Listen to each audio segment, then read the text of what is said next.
პეპი მიდის სკოლაში. ტომიმ და ანიკამ მასწავლებელი წინასწარ გააფრთხილეს. კლასში ახალი მოსწავლე მოგვივა. პეპი გრძელწინდაო.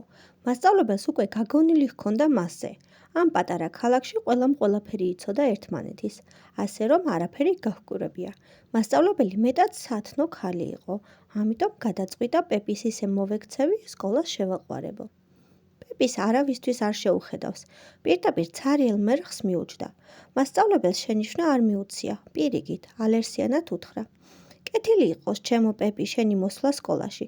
დარწმუნებული ვარ, მოგეწონება და ბევრ სასარგებლოსაც ისწავლი. იმედი მაქვს, მალე დამეწყება საშობაო არდადეგები, ამიტომაც მოვედი აქ. შენ უკვე დიდი გოგო ხარ და ალბათ ბევრი რამ გეცოდინება. აბა მითხარი, პეპი, რამდენი იქნება 7-ს რომ 5 მივუმატოთ? პეპი მასწავლებელს უკმაყოფილოდ შეხედა. თვითონ თუ არ იცი, როგორ გგონია, მე დავთვლი შენ მაგივრად? ბავშვებმა გაკვირვებისაგან თვალები დააჭყიდეს. მასწავლებელმა კი მშვიდად აუხსნა. ასე მასწავლებელს არ უნდა უპასუხო. სულ თქვენობით უნდა მომმართოო. თუ შეიძლება მაპატიეთ, შეკრთა პეპი. ეგ არ ვიცოდი, მეტად აღარ გავიმეორებ. მე მჯერა შენი პეპი, უთხრა მასწავლებელმა. ხომ ხედავ, არ გინდოდა ჩემ მაგივრად დაგეთვალა. მე კი სიამოვნებით დავთვლი შენს მაგივრად. 7-ს რომ 5 მივუმატოთ, 12 იქნება. ამას უყურეთ, წამოიცახა პეპიმ. თურმე შენ თვითონ გწოდნია ანგარიში და მე კი მეკითხებოდი. ისევ წამომწდა შენ. მაპატიეთ თუ შეიძლება.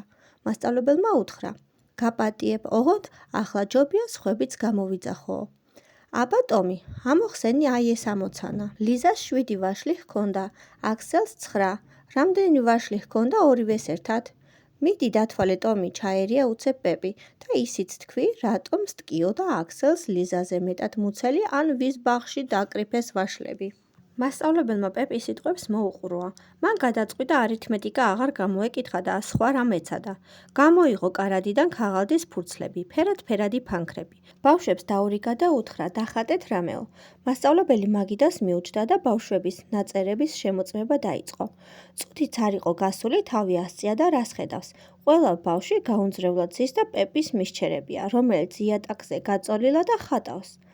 პეპი, ახლა კი ცოტა გაჯავდა მასწავლებელი. რატომ არ ხატავ ქაღალდზე?